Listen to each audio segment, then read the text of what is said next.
ಮುತ್ತಿನಂಥ ಮಾತೊಂದು ಗೊತ್ತೇ ನಮ್ಮ, ನಿನಗೆ ಗೊತ್ತೇ ನಮ್ಮ, ನಾವು ಕಾಲಕ್ಕೆ ತಕ್ಕಂತೆ ನಡೆಯಬೇಕು ಎಂದು ತಾಳಕ್ಕೆ ತಕ್ಕಂತೆ ಕುಣಿಯಬೇಕು. ಪ್ರಿಯ ಸ್ನೇಹಿತರೆ, ಮಾತೆ ಮುತ್ತು ಮಾತೆ ಮೃತ್ಯು ಕುರಿತು ಚಿಂತನ. ಪ್ರಸ್ತುತಿ ಶ್ರೀ ಮಂಜುನಾಥ ಮರಿತಮ್ಮನವರ. ಮಾತು ಮಾನವನಿಗೆ ದೇವರು ಕೊಟ್ಟ ಅಮೂಲ್ಯ ವರ.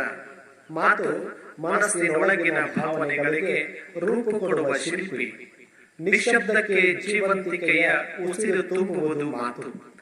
ಮಾತು ಬಲ್ಲವನಿಗೆ ಜಗಳವಿಲ್ಲ, ಊಟ ಬಲ್ಲವನಿಗೆ ರೋಗವಿಲ್ಲ.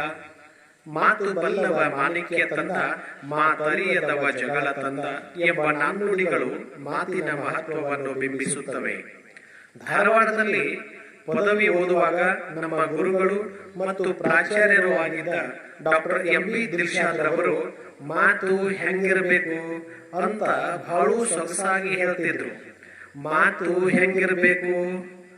ಮಾತು ಹೆಂಗಾರ ಇರಬಾರ್ದು, ಮಾತು ಹೆಂಗಾರ ಇರಬಾರ್ದು, ಮಾತು ಇವರಂಗ ಅವರಂಗ ಯಾರಂಗೂ ಇರಬಾರ್ದು, ಮತ್ತ ಯಾರ ಹಂಗೂ ಇರಬಾರ್ದು, ಆದ್ರ ಕೇಳೋ ಹಂಗ ಇರಬೇಕು.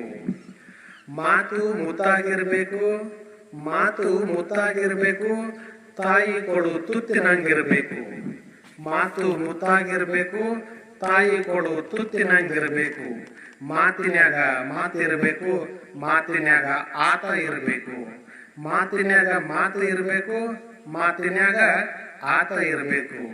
ಮಾತಿನ್ಯಾಗ ಪ್ರೀತಿ ಇರಬೇಕು, ಮಾತಿನ್ಯಾಗ ನೀತಿ ಇರಬೇಕು. ಮಾತಿನ್ಯಾಗ ಉದ್ದೇಶ ಇರಬೇಕು, ಗುರುವಿನ ಆದೇಶ ಇರಬೇಕು, ಸಮಾಜಕ್ಕ ಸಂದೇಶನೂ ಇರಬೇಕು. ಮಾತು ಸಾಧನ ಆಗ್ಬೇಕು, ಮಾತು ಸಾಧನ ಆಗ್ಬೇಕು, ಆದ್ರ ಮಾತ ಸಾಧನೆ ಆಗ್ಬಾರ್ದು. ಮಾತಿನಾಗ ವೇಗ ಇರಬೇಕು, ಮಾತಿನಾಗ ವೇಗ ಇರಬೇಕು, ಆದ್ರ ಉದ್ವೇಗ ಇರಬಾರ್ದು. ಮಾತಿನ್ಯಾಗ ಮತ್ತ ಇರಬೇಕು, ಮತ್ತ ಏನಿರಬೇಕು? ಮಾತಿನ್ಯಾಗ ಮಗುವಿನ ನಗಿ ಇರಬೇಕು, ಮಾತಿನ್ಯಾಗ ಮಗುವಿನ ನಗಿ ಇರಬೇಕು, ಹಾಗೆ ಇರಬಾರ್ದ, ಮತ್ತ ಹೊಗೆನೂ ಇರಬಾರ್ದು. ಮಾತು ಮತಿಯಿಂದ ಬರಬೇಕು, ಆದ್ರೆ ಮತೀಯವಾಗಿರಬಾರ್ದು. ಮಾತಿನ್ಯಾಗ ಆತ್ಮೀಯತೆಯ ಅಲೆ ಇರಬೇಕು, ಸೌಹಾರ್ದದ ಸೆಲೆ ಇರಬೇಕು, ನಗುವಿನ ನಲಿ ಇರಬೇಕು. ಮಾತು ಕೊಟ್ಟಂಗ ಮಾತಿರ್ಬೇಕು. ಮಾತಿನ್ಯಾಗ ತೂಕ ಇರಬೇಕು, ಮಾತಿನ್ಯಾಗ ಗತ್ತಿರಬೇಕು.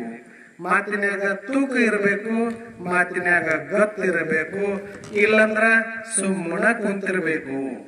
ಎಂತಹ ಅರ್ಥಪೂರ್ಣ ಮಾತುಗಳಲ್ವೇ? ಹೌದು. ಭಕ್ತಿ ಭಂಡಾರಿ ಬಸವಣ್ಣನವರು ಮಾತಿನ ಮಹತ್ವವನ್ನು ಬಣ್ಣಿಸುತ್ತಾ, ನುಡಿದರೆ ಮುತ್ತಿನ ಹಾರದಂತಿರಬೇಕು, ನುಡಿದರೆ ಸ್ಫಟಿಕದ ಸಲಾಕೆಯಂತಿರಬೇಕು, ನುಡಿದರೆ ಮಾಣಿಕ್ಯದ ದೀಪ್ತಿಯಂತಿರಬೇಕು, ನುಡಿದರೆ ಲಿಂಗ ಮೆಚ್ಚಿ ಅಹುದಹುದೆನಬೇಕು, ನುಡಿಯೊಳಗಾಡಿ ನಡೆಯದಿದ್ದೊಡೆ ಮೆಚ್ಚ ನಮ್ಮ ಕೂಡಲ ಸಂಗಮ ದೇವ ಎಂದು ಹೇಳಿದ್ದಾರೆ. ವರಕವಿ ಬೇಂದ್ರೆಯವರು ಮಾತು ಮಾತು ಮತಿಸಿ ಬಂದ ನಾದದ ನವನೀತ ಎಂದಿದ್ದಾರೆ. ಒಮ್ಮೆ ಮೊಘಲದರೆ ಅಕ್ಬರನ ಆಸ್ಥಾನದಲ್ಲಿ ಮಂತ್ರಿವರ್ಯರ ಸಭೆ ನಡೆದಿತ್ತು. ಅಕ್ಬರ್ ಬಾದಶಾಹನು ಹಿಂದಿನ ದಿನ ರಾತ್ರಿ ತಾನೊಂದು ಕನಸು ಕಂಡಿರುವುದಾಗಿಯೂ, ಆ ಕನಸಿನಲ್ಲಿ ಅರಮನೆಯ ಮುಂದೆ ತಾನೇ ನೆಟ್ಟು ಬೆಳೆಸಿದ ವಿಶಾಲವಾದ ತೆಂಗಿನ ಮರವೊಂದು ಮುರಿದು ಬಿದ್ದಿದ್ದಾಗಿ ತಿಳಿಸಿ ಅದರ ತಾತ್ಪರ್ಯವೇನೆಂದು ಪ್ರಶ್ನಿಸತೊಡಗಿದನು. ಮಂತ್ರಿಯೊಬ್ಬನು ಎದ್ದು ನಿಂತು, ಬಾದಶಾಹರೇ, ನೀವೇ ನೆಟ್ಟು ಬೆಳೆಸಿದ ತೆಂಗಿನ ಮರ ಮುರಿದು ಬಿದ್ದಿದೆ ಎಂದರೆ ನಿಮ್ಮ ಕಣ್ಮುಂದೆಯೇ ಬೆಳೆದು ನಿಂತ ನಿಮ್ಮ ಮಗನು ಮರಣ ಹೊಂದುವನು ಎಂದು ಹೇಳಬೇಕೆ? ಕೋಪಗೊಂಡ ಅಕ್ಬರನು ಆತನಿಗೆ ಮರಣ ದಂಡನೆ ಶಿಕ್ಷೆ ವಿಧಿಸಿದನು. ಅದೇ ಪ್ರಶ್ನೆಗೆ ಚತುರ ಮತ್ತು ಬುದ್ಧಿವಂತ ಮಂತ್ರಿಯಾದ ಬೀರಬಲನು, ಬಾದಶಾಹರೇ, ನಿಮ್ಮ ಆಯಸ್ಸು ಬಹಳ ದೊಡ್ಡದು, ನಿಮ್ಮ ವಯಸ್ಸು ಎಷ್ಟು ದೊಡ್ಡದು ಎಂದ್ರೆ ನೀವು ನಿಮ್ಮ ಮಗನಿಗಿಂತ ಬಹುಕಾಲ ಬದುಕಿರುವಿರಿ ಎಂದನು. ಬೀರ್ಬಲನ ಮಾತಿನಿಂದ ಸಂತುಷ್ಟನಾದ ಅಕ್ಬರನು ಬೀರ್ಬಲನನ್ನ ಸನ್ಮಾನಿಸಿ 100 ಬಂಗಾರದ ವರಹಗಳನ್ನ ಬಹುಮಾನವಾಗಿ ನೀಡಿದನು. ಇಬ್ಬರು ಮಂತ್ರಿಗಳ ಮಾತಿನ ಧ್ವನಿ ಒಂದೇ ಆಗಿದ್ದರೂ ಆ ಮಾತನ್ನು ಪ್ರಸ್ತುತಪಡಿಸುವ ರೀತಿ ಬೇರೆ ಬೇರೆಯಾಗಿದ್ದರಿಂದ ಮೊದಲ ಮಂತ್ರಿಯು ಮರಣದಂಡನೆಗೆ ಗುರಿಯಾದರೆ ಬೀರ್ಬಲನು ಪ್ರಶಂಸೆಗೆ ಪಾತ್ರನಾಗಿ ಬಹುಮಾನ ಪಡೆದನು. ಮಾತೆ ಮುತ್ತು ಮಾತೆ ಮೃತ್ಯು ಎಂದರೆ ಇದೇ ಇರಬೇಕು. ಮಳೆಗಾಲದಲ್ಲಿ ಏನಿದ್ದರೂ ಕಪ್ಪೆಗಳ ಒದರಾಟ, ಕೋಗಿಲೆಗೆ ವಸಂತವೇ ಭೂಷಣ. ಹಾಗಾಗಿ ಮೂರ್ಖರು ಒದರಾಡುವಾಗ ಸುಮ್ಮನಿದ್ದು ವಸಂತದ ಆಗಮನಕ್ಕಾಗಿ ಕೋಗಿಲೆ ಕಾಯುವಂತೆ ಕಾಯ್ದು ನಮ್ಮ ಅವಕಾಶ ಬಂದಾಗ ಮಾತ್ರ ಮಾತನಾಡುವ ಕಲೆ ಸಿದ್ಧಿಸಿಕೊಳ್ಳೋಣ. ಸಾಮಾಜಿಕ ಬದುಕಿನಲ್ಲಿ ನಾವಿಂದು ಬೇರೆ ಬೇರೆ ಪಾತ್ರಗಳನ್ನ ನಿಭಾಯಿಸಬೇಕಾಗಿದೆ.